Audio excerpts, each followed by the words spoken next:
What's going on, everybody? Crazy Dog back with my Browns Titans Week 3 recap as the Browns went out there and took care of business today as they straight up dominated the Tennessee Titans by a final score of 27-3, and they improved to 2-1 on the season with the Baltimore Ravens coming to town. Now, looking at the stat sheet for the Browns, I would definitely say that this was, without a doubt, the most complete game of the year for both sides of the ball.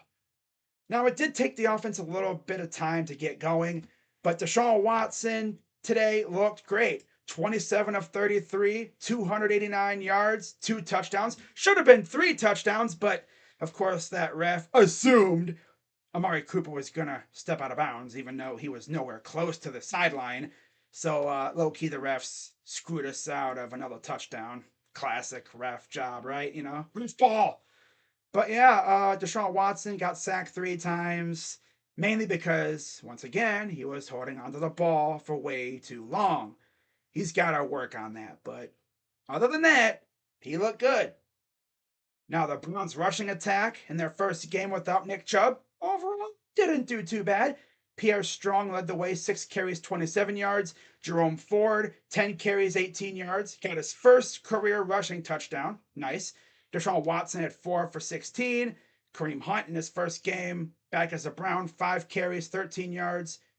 And Harrison Bryant had 2 for 4, mainly on, little sneaks during 4th-down-and-1 situations, which luckily he held onto the ball both times. Marquise Goodwin had 1 carry for 1 yard, and Elijah Moore had 3 carries for -1 yard, all on jet sweeps, which went nowhere. Good stuff. Yeah, that first drive, it was pretty clear that Kevin was falling in love with the jet sweep. They even tried a reverse, like a little screen pass, and it actually worked. Yeah, first drive was like something that they drew up on Madden.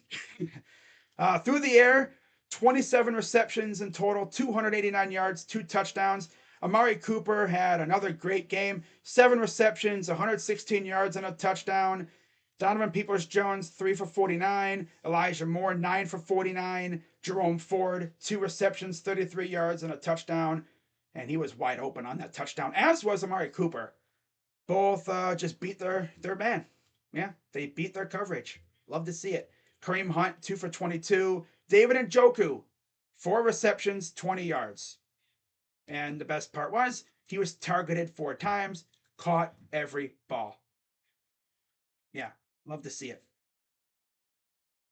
Now, of course, Elijah Moore did fumble 1 time too. I mean, that's just mainly on the cornerback just yanking that ball out. Got to be better securing that ball, Elijah. That's all I'm going to say. And then defensively, 5 sacks, 3.5 from Myles Garrett, half a sack from Obo Okoronkwo, and 1 sack from Alex Wright. And then they also had 8 QB hits, 5 of which coming from Myles Garrett.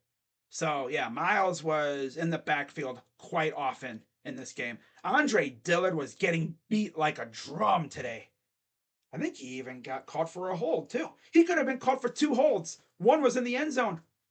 We could have had a safety. Man, we could have had another 9 points on the board. Freaking refs, I swear, man. You never call holds for Myles Garrett, right? That dude could be put in a stranglehold. Nope. Nope, they're not going to call it. Nope. Nope. I mean, we were lucky that he got a holding call called in favor of him for once. And it's mainly because Tannehill was trying to escape and Myles had to do a little change of direction and that drew the hold. If it wasn't for that, there wouldn't have been a holding call. And of course, Dustin Hopkins, once again, perfect on the day. 2 for 2 from field goal, 3 for 3 on extra points. So good stuff out of my kicker. The better D-Hop, clearly. Now, as far as the Titans, Ryan Tannehill, 13 of 25, 104 yards, no touchdowns or interceptions, got sacked 5 times. And we absolutely bottled their running game up. Derrick Henry had 11 carries for 20 yards. He spent most of the game in the negative. He only got over the negative late in the game when he was starting to get some good runs. AJ Spears, 4 carries for 6 yards. Yeah, They didn't do a damn thing on the ground. And that is why I love this freaking defensive line so much, because they are getting such good penetration.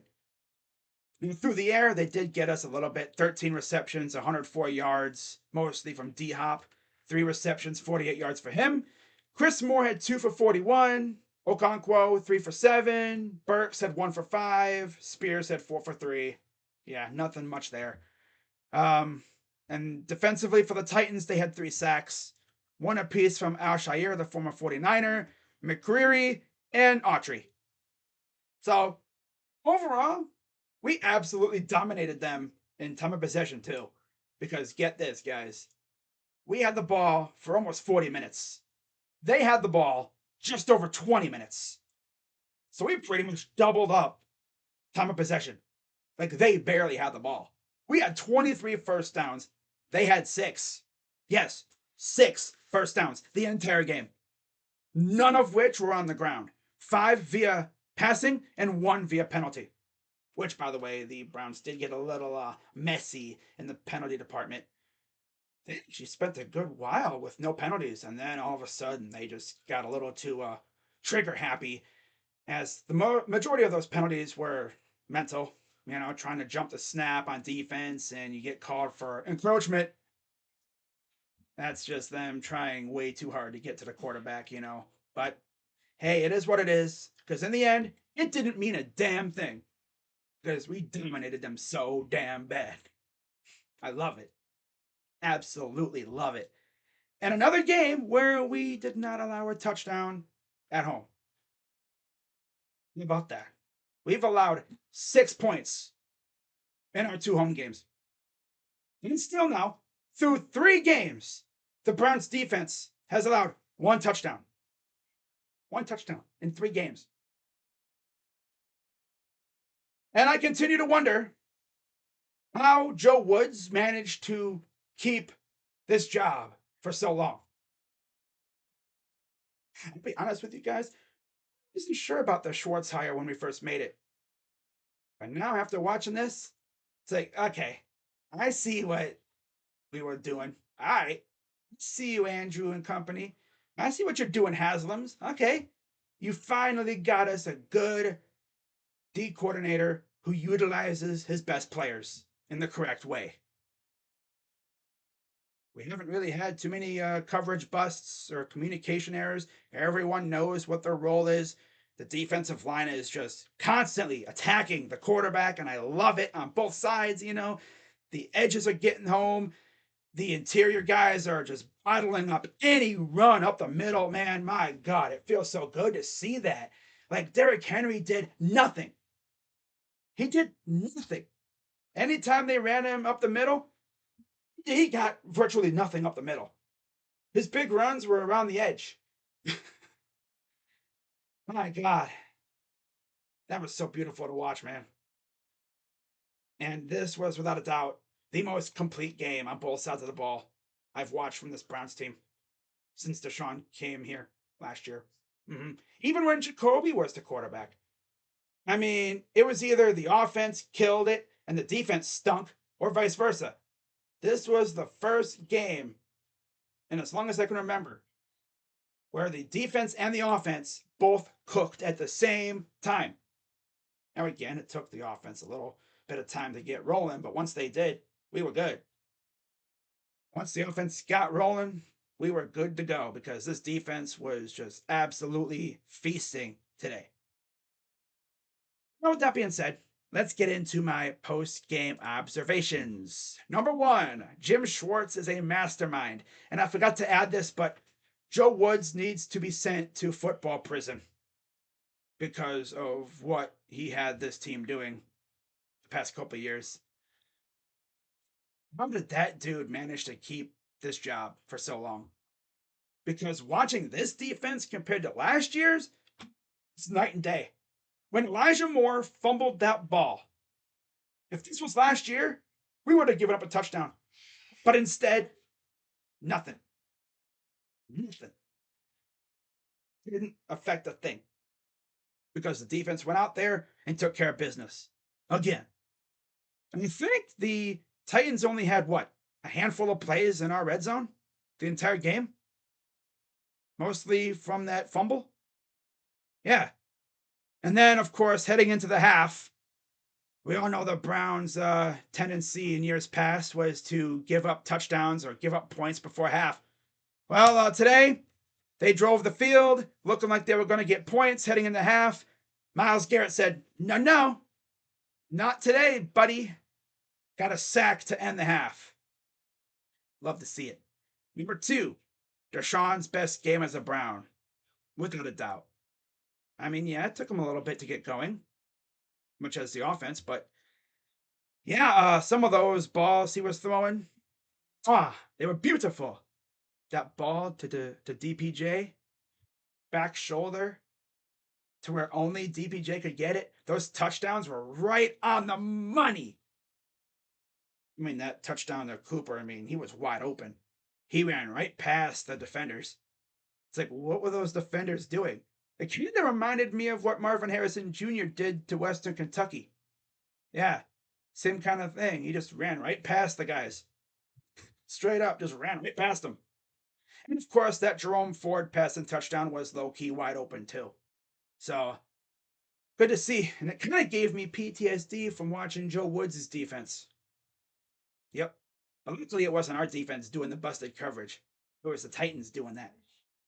It's good to see us actually, take advantage of busted coverage. That was good. But yeah, those throws that he was putting out there late, oh, they were nice. There were some really good throws. For real. And of course, he should have had 3 touchdowns. But again, the ref assumed that Cooper was going to step out, which, again, he was nowhere near the sideline. Freaking refs, swear. And then, observation number 3, most dominant win of the year. I'd say so. Now, some people could say, what about week 1? Yeah, that was a dominant one, but that was just mainly the defense carrying and the weather being a factor. In this game, the weather was beautiful, no rain or anything. It was cloudy, but that's it. And yeah, both sides of the ball played really well today. Now, as far as my game MVP goes, I think this is an obvious decision. I'm going Myles Garrett. 3.5 sacks. He probably could have had 5, but, had a couple pressures as well. Yeah, he was definitely in his bag today. He was beating Dillard like a drum. They could not contain him. And it's like he heard the slander from last week and stuff, hearing about TJ Watt being better.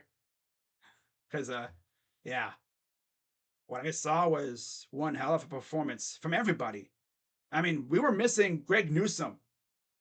Got to give a lot of credit to Mitchell. He did all right. He gave up a big catch, but other than that, he was solid. Yep, they didn't really test Ward or Emerson that much, especially Ward. Ward is like, throw his way at your own peril because there's a good chance it's either going to get broken up, tipped and picked, or he'll pick it himself.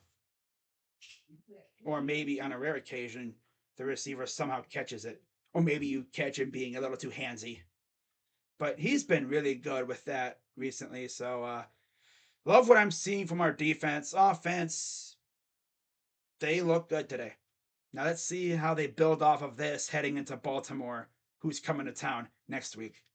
Yeah, Baltimore comes to town. They just lost to Indy. So believe it or not, guys, we're tied for first place. Yeah, let's freaking go. You got the Ravens coming to the Dawg Pound next week. Should be a fun one.